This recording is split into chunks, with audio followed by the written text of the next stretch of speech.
Yeah, Rayito Masong Barbar Ramandalo Madagascar Famisra Maturab na Archimandal GAFILO speak upon the mic again Mapala air for Kamadin Kasat Mafry Arbatsisir Marna Iboka Zanchun Humbia Watch this.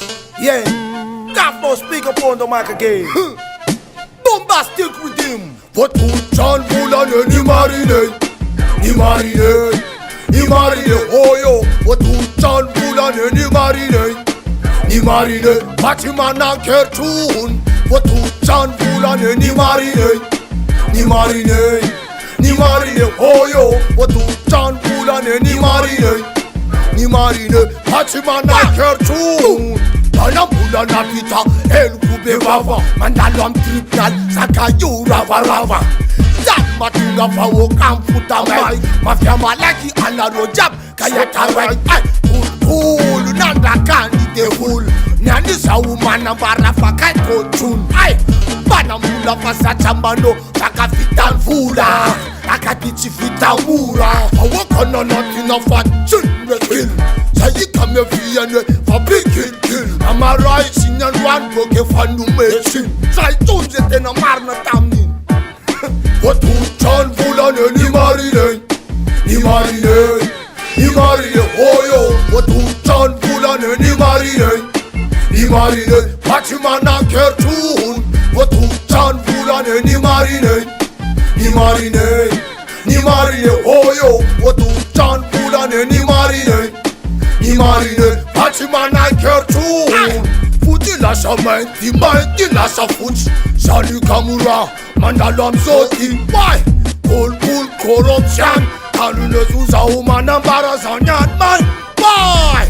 Yandi zamana poka. Boom, corruption zai oka. Marna la sa disho. This call la sa marine. San mane, sana ne tirarine. Dem kujabaun. Why? Saka marna, boka ini zandarma.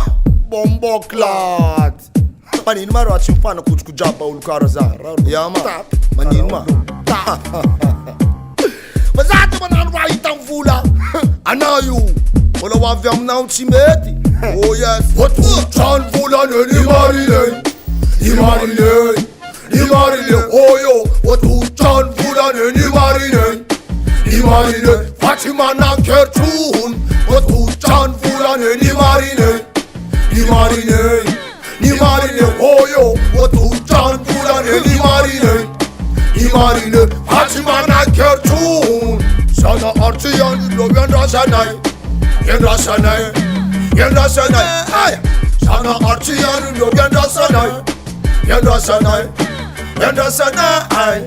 Armar Rasibo Fatsan Naubia you naubia Yeah I come now man vata pia Pa oka jam mandinki Arba oka chim tunaka Ma air marna dek chil marna Artadi diu Fana umbo ande liu Zaim Pechakari